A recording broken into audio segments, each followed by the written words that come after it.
Selamat datang di media pembelajaran biologi. Media pembelajaran kali ini akan membahas tentang interaksi dalam ekosistem. Tayangan-tayangan dalam media ini diambil dari alam sekitar kalian dalam kehidupan sehari-hari. Media pembelajaran ini dibedakan menjadi 4 bagian. Yang pertama, interaksi antara sesama komponen abiotik. Yang kedua, interaksi antara komponen abiotik dengan komponen biotik. Yang ketiga, interaksi antara sesama komponen biotik. Dan yang keempat, permasalahan yang muncul dalam keseimbangan ekosistem.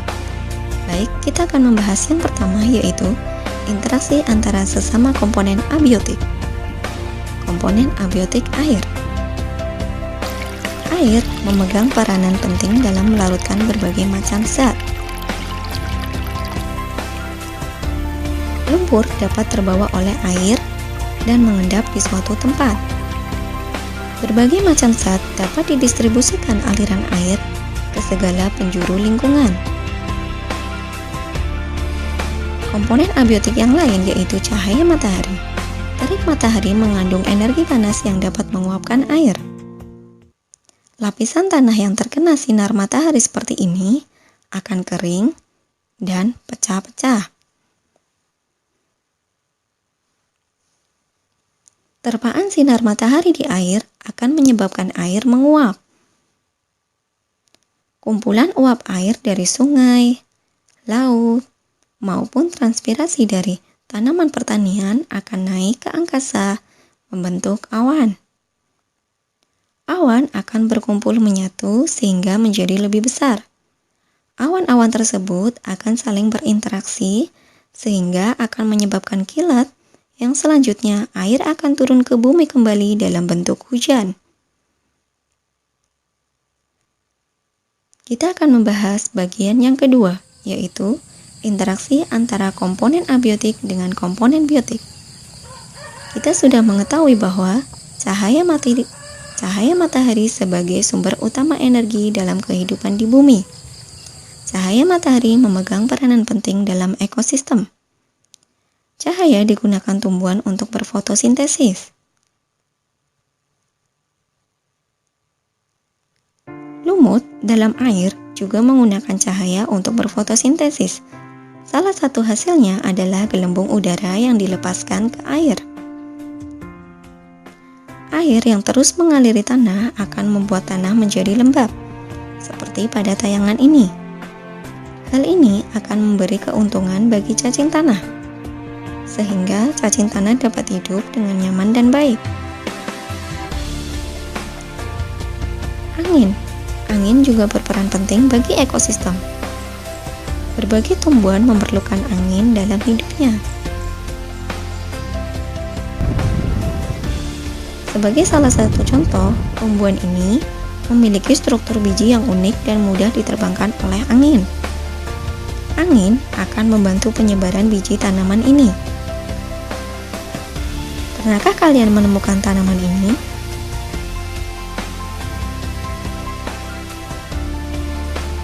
Pernahkah kalian memegang tanaman ini?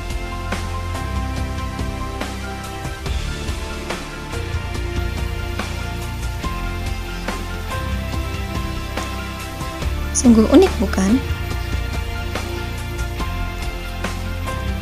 Selanjutnya kita akan membahas yang ketiga, yaitu interaksi antara komponen sesama biotik. Interaksi yang pertama yaitu parasitisme. Lihatlah, tanaman tetehan ini ditempeli oleh organisme yang berbentuk seperti benang. Organisme ini adalah tali putri. Tali putri bersifat parasit. Tali putri melilit, dan tali putri mengambil nutrisi dari tanaman inangnya. Tali putri untung, sedangkan tanaman tetehan rugi. Interaksi yang kedua yaitu kompetisi. Tanaman telopendem berkompetisi dengan rumput liar. Mereka saling berkompetisi dalam hal memperebutkan cahaya, memperebutkan tempat hidup dan nutrisi. Tanaman sulur dan ketela pohon juga sama, saling berkompetisi. Tanaman sulur melilit untuk bersaing.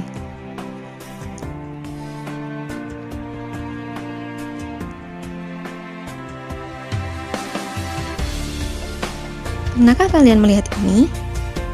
Ya, ini interaksi yang ketiga yaitu mutualisme. Contohnya penyerbukan.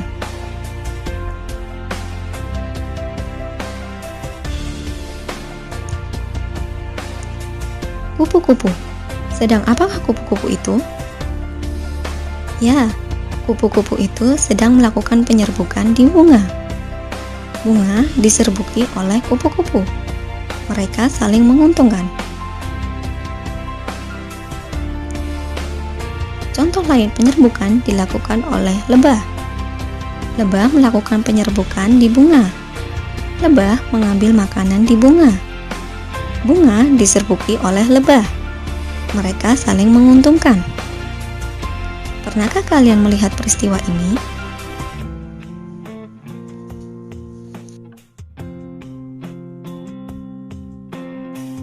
Contoh lain yaitu kepik orange. Kepik orange menyerbuki bunga selada. Kepik orange tidak mengambil madu dari bunga, melainkan menggunakan bunga untuk tempat kawin. Mereka saling untung.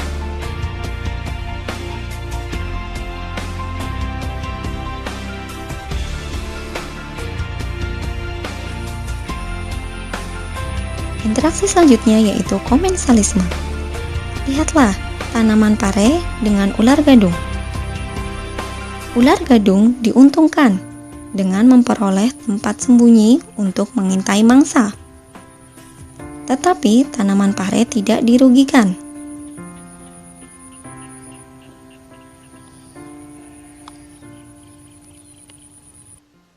Interaksi selanjutnya disebut predasi. Lihatlah, di situ terdapat ular kisi. Ular kisi akan memakan katak.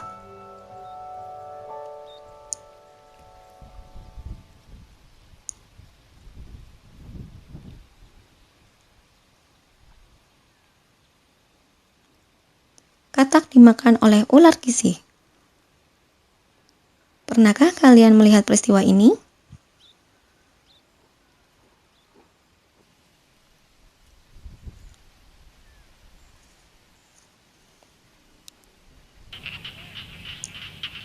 Semua saling berinteraksi. Interaksi makan dan dimakan membentuk rantai makanan. Yang pertama contohnya yaitu keong makan tanaman padi.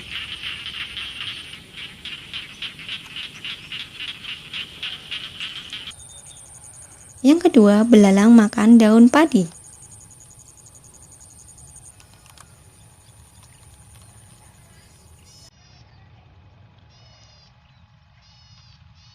Akan tetapi, belalang dimangsa oleh laba-laba.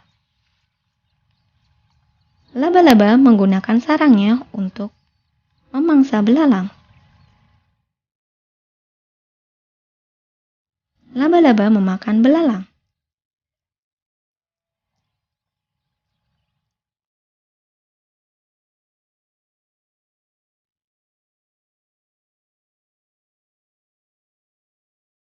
Selanjutnya, ada ulat memakan daun. Betapa enaknya ulat itu memakan daun.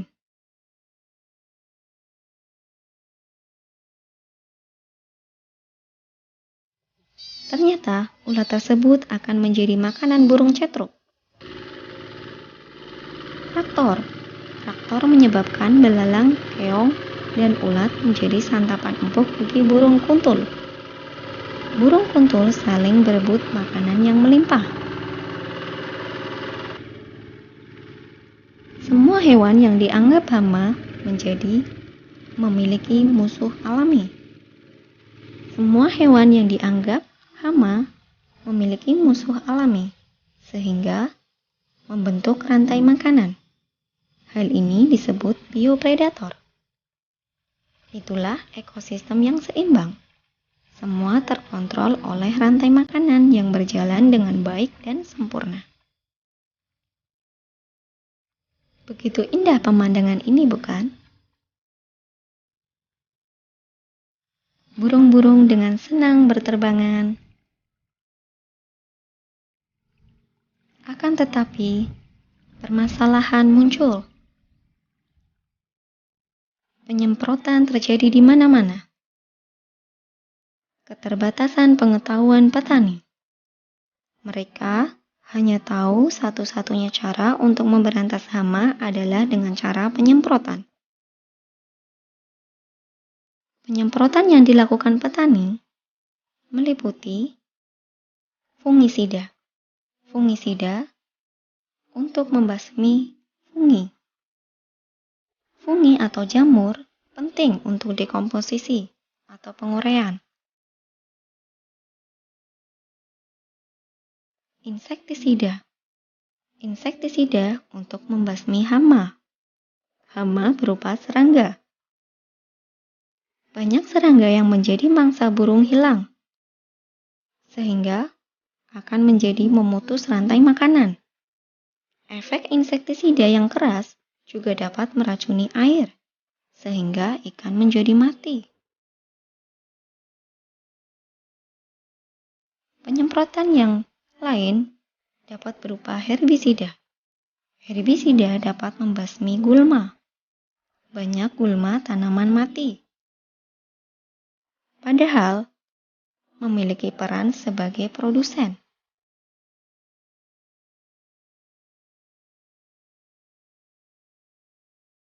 Gulma sebagai produsen menjadi hilang. Semua itu akan merusak lingkungan dan memutus rantai makanan. Permasalahan yang lain yaitu pertanian monokultur. Beberapa petani masih menanam monokultur. Menanam monokultur yaitu menanam satu jenis tanaman. Misalnya, tanaman padi secara terus-menerus. Penanaman jenis sama pada tanah akan menyebabkan keseimbangan tanah terganggu. Nutrisi tertentu yang dibutuhkan satu jenis tanaman akan cepat habis. Keseimbangan ekosistem juga akan terganggu karena tanaman yang homogen. Ya, berikan solusimu agar generasi mendatang tetap dapat makan, bermain, dan menjalankan hidup pada lingkungan yang baik dan seimbang. Salam lestari.